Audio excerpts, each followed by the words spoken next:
イアンド西アワー。はい、皆さんこんばんは。こんばんは。第14回、アイアンド西アワーのお時間でございます。お時間でございます。それでは恒例、今日は祝日なので、祝日というか休日ね。そうですね。土曜日ですので、はい。ではお疲れ様今日も一日お疲れ様でした。段取りを間違えました。14回目ですよ、本当に。はい、今日はね、はい。とある大富豪の方の大遺産整理のはいお手伝いをしたという話をね、ああ、遺産整理ね。しようかなというふうに思いまして、なかなかねちょっと覗けない世界だなっていうふうに思うので、そうだね。ちょっと皆さんにも興味深いお話になるのではないかなということで、まあそんなちょっと私のねちょっと特殊な経験をね、お話しさせていただこうというふうに思います。はい。で、とある大富豪の方というのはイギリス人の方で、英国紳士ですね。そうなんです。で、たまたま私とニッシーが2人で遊びに行ったとあるカラオケ喫茶みたいなところですかね、っていうところでたまたまお会いした方なんですよ。で、イギリス人のおじいちゃんで、はい。で、私たちの歌をすごく気に入ってくれてですね、で、結構もう初めてお会いしたのにグイグイグイグイ来るような感じで、お話に結構花が咲いたりとかしてね、でいろんなことをお話しする中で、そのおじいちゃんが突然言い出したのが、実は私の妻が2週間前に突然亡くなってしまったと。で今もっか自分の頭を悩ませているのは、彼女の遺品整理なんだっていうふうにおっしゃったんですよ。で、よくよく話を聞いてみると、その奥様は日本人の方です。で、国際結婚をされて、ロンドンと日本と行き来しながらお二人で暮らされてて、でその英国紳士の方はロンドンで医療施設を何か所か経営しておられた方で、結構なお金持ちのようなんですよね。羨ましい。で、彼女がいろんなものを収集するのが趣味で、お洋服だとかバッグだとか着物だとか、あとは食器なんかもたくさんありましたね。アクセサリーとか、ありとあらゆる高級品、贅沢品を彼女はもうすごくたくさん収集してて、でもうそれがもう本当にロンドンのお家とこの日本とにもうものすごくたくさんあって、これを早く処分してしまいたいと。だからちょっと手伝ってほしいということで依頼を受けましてね、謝礼もいただけるということだったので、ちょっと期間限定ではあるんですけれども、その方の遺品整理をお手伝いしました。ロンドンにあるものは後日船便かなんかで届いたんですけれども、まず日本にある分だけでももうトランクルームを一室借りて管理しないといけないぐらい、もうすごい数の遺品があったんですよ。で私そのトランクルームの方にね案内されまして、初めてその奥様の遺品というものを見たんですけれども、度肝抜かれました。すごかった。こんな宝の山は見たことがないっていうようなぐらいブランド物のバッグとか、もうほんと有名ブランドのお洋服とか食器類なんかもね、もうほんまに所狭しともう渦高く積まれてまして、そのトランクルームもその場所にあるトランクルームの中で一番広いひときわ大きなトランクルームを借りておられたんですよ。だから10個ぐらいからね、レンタルスペースっていうのがあって、その中でもひときわ広いねレンタルスペース、もうコンテナをね借りておられて、だからもうこのリビング以上ある広さのでもありとあらゆるものがあって、で私一番驚いたのがお洋服がもうそのタグがついたまま、一回も袖を通してないお洋服が多かったこと。この奥さんは素敵いいなと思ったらパッと買っちゃうんでしょうね、衝動的に。お金たくさんあるから。で一回も袖を通すことなく、自宅にももう置けないから、奥さんのそのご実家はそんなに大きなお家ではなかったみたいなんですよ。だからわざわざトランクルーム借りてたんですけど、私はねそれを見てすごく思ったのは、この奥さんは多分買い物が大好き、ちょっと依存症気味の方、もう買った時点でちょっと気持ちよくなっちゃうというか、そこで満足しちゃって使わずに、でそのまま処分もせずにトランクルームにポンポンポンポン入れてってしまうっていう、方なんだなっていうのをまずはね。そうね、買い物してる時が一番楽しいっていう人多いですもんね。買い物してストレス発散するっていうかね、それはねちょっと私も気持ちとしてはよくわかるんですけれども、でもね、やっぱりお家のさスペースにも限界があるから、そんなたくさんね買わないし、自分が使わないものまではやっぱ買わないように気をつけてるんですけど、その奥さんに関しては、もう気に入ったらまずは買っちゃうと。いいですね。だからこの最初の話に戻る、この英国紳士の方がもう遺産整理に頭を悩ましてるっていうことの本当の意味が分かったんですよ。もうとにかく物が多すぎるっていうことね。でそれがやっぱりロンドンのお家と日本のこのコンテナにもう本当に山のようにあって、もうこれを処分するだけでもえらいことやと。そりゃそうだわ。っていうようなことだったんですよね。でね、その英国紳士の方のちょっと困ったこだわりがあったんですけれども、リサイクルショップたくさんありますよね、には売りたくない。もう安く買い叩かれるから。でリサイクルショップの連中っていう言い方してましたよ。英語で言うとこの連中みたいな。彼らはこういう高級品の真の価値を知らないんだと。自分がいかにたくさんのお金を出してこれらのアイテムを買い揃えたのか、ね、でやっぱりしっかりその価値が分かる人に譲りたいと。でも分かるかと、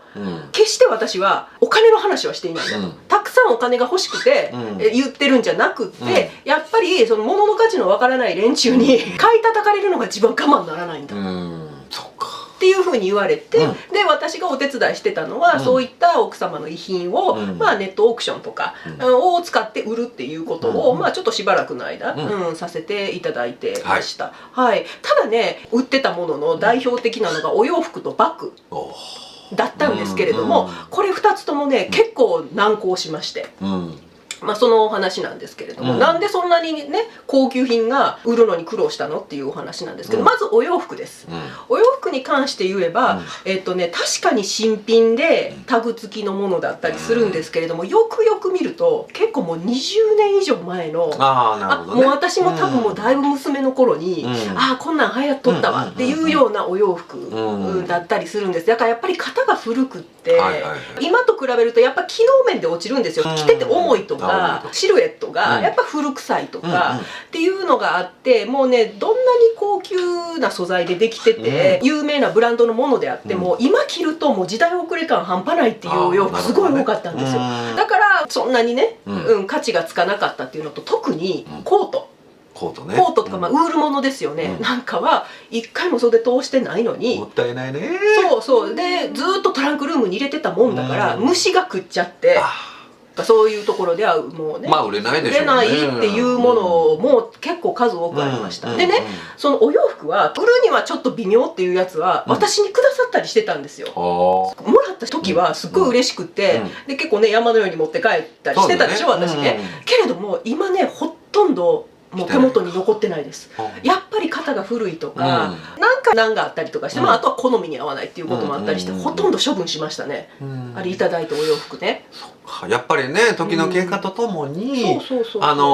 品質も劣化するし、価値っていうのも劣化していくっていう、そういうことですね。そうなんですよね。でもう一つがバッグです。バッグ、もうこれはね本当に私は怖い思いをしたんですけれども、いくつかねバッグ処分はできたし、その中でもいい値段で売れたものもあったんですけれども、ただシャネルとかエルメスとかのもう本当に最高級ブランドのものに関しては私ね売りたくないっていうことをずっと言ってたんですよ。私のそのサイトでね、最初シャネルのバッグを売ってくれっていうふうに言われて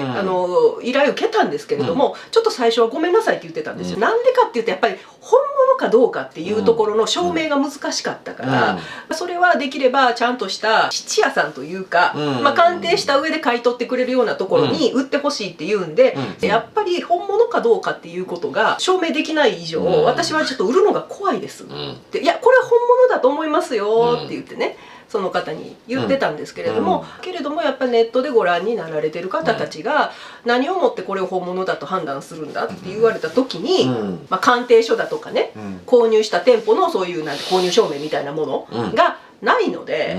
やっぱりちょっとそれでは自信持って売れないというか、私も責任が持てないっていうお話をしたんですけれども、その英国紳士の方がおっしゃるには、実はもう一個シャネルのバッグがあったんだと。で自分は最初それを知らずにブランド買い取りみたいなところに持ってったんやと。そしたら実際自分が買った時よりもはるかに低い金額でもう買い叩かれてしまったと。自分はその時分からなかったからその金額で売っちゃったけれども、後になってものすごい後悔したと。なるほどね。そんなもんじゃないだろうと、これはめちゃめちゃ高いシャネルのバッグだぞって言ってものすごい腹が立ったと。だからそういうところに持っていきたくないって、すごいそこはね頑固なんです。頑固だったんですよその方。ま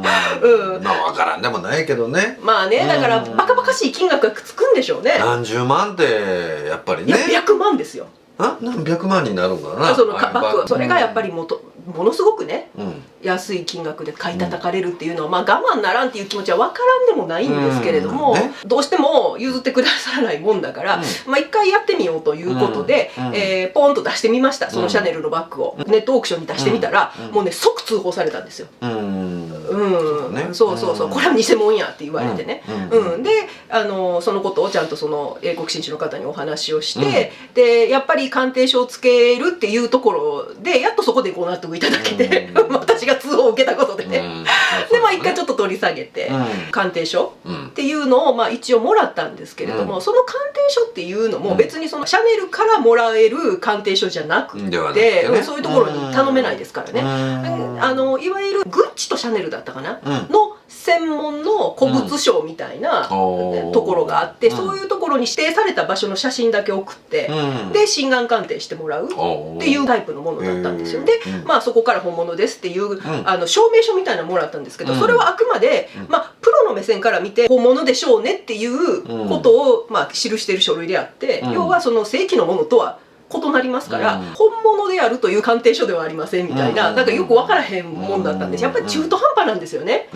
どうしたって。けどやっぱりこれがあるかないかっていうことで、やっぱり多少はまあ通報されたりとか突っ込まれたりっていうことが防げるっていうことだったんですけれども、まあ私は一応その鑑定書だけもう5,000円ぐらいしましたよ。取り寄せるっていうところまではしてあげて、バッグにそれを添えてもうちょっとその英国紳士の方にお返ししてね、まあもうこれがありますのでこれを使ってちょっと他のルートで売ってくださいと。私はやっぱりそのネットでこういうものすごい高級なものを売るっていうのはちょっと私はできないですって言って、最後はまあお返ししたっていうまあことがありました。怖いですね。そうなんですよ。でね、私がやっぱりその経験から感じたことっていうのは、こういう高級ブランド品、負の遺産になりうるよっていうお話なんですよね。持ってたご本人は、まあ宝物のように扱われてたのかもしれないけれども、いざその方が亡くなった時に、残された人たちがこれを処分しようとなった時に、やっぱりすごいいろんなこうトラブルだとか、まあ私もね嫌な思いしましたし、これがまだお家ならわかります。まあやっぱりそういうねいろいろなんて煩わしいことが起こるっていうのは、でもバッグとか例えばジュエリーとか、そういったものってやっぱり装飾品でね、必需品とはまた違うものなんで、そういうものを残された周りの方がその処分にやっぱ苦慮するっていうのは、やっぱり自分はそういうことはしたくないな。まあ私はもう全然持ってないですけどね、ブランド品もそんな高級な宝飾品もね、もともとあんまり興味ないんで、もともと興味なかったけど、やっぱこの経験からもう今後もいらないなっていうふうに思いました。なのでね、やっぱりご自身が健康なうちに、そういったものに関してはもう処分をしておくか、まあまあ例えば娘さんがいらっしゃるんだったら、もうそういう人に譲るとかね、っていうふうにやっぱりしておく必要はあるのかなっていうふうに思いましたし、あとお洋服に関しては、やっぱり流行り廃りとか、時代の流れっていうのがありますので、いつまでも取っておくもんじゃないな。時々ね、そのいわゆるヴィンテージとして、まあ価値がつくものもあったりしますけれども、でもああいうのって結構しっかりメンテナンスされた上で出してるっていうのは私この間テレビでも見ましたし、いやそうだと思いますよ。だから20年前のままで売れるっていうのはまずないなっていうふうに思いましたね。もうご自身が着なくなったら、やっぱり早々に処分するなり、また着れる状態であるならば、やっぱりどこかに売るなりね、そういうふうにねやっぱりされる方がいいですね。やっぱ物をたくさんね残した状態で行ってしまうっていうのは、残された人にね、やっぱりすごい迷惑かけるなっていうふうにだから絶えず断捨離っていうのは必要なのかもしれないですね。そうですね。私もね最近結構しっかり断捨離をやりました。で確かに買い叩かれます。買い叩かれるけど、でもまあいいやと思ってね、その代わり家がすっきりするからっていうんで、私は別にすごい安い金額で買われても、引き取ってくれるんでありがとうみたいな感じなんでね、まあそんな高いもんじゃないからそう思えるのかもしれないですけれども、やっぱりね断捨離はされた方がいいなっていうふうにね思いましたっていうお話です。はい、というわけでまた明日聞きに来てください。はい、お願いします。はいでした。西でした。アイアンド西でした。おやすみなさい。ご視聴ありがとうございました。よろしければチャンネル登録をよろしくお願いいたします。メインチャンネルアイアンドニッシーデュエットもご覧いただけますととても嬉しいです。それでは次の動画でまたお会いいたしましょう。おやすみなさい。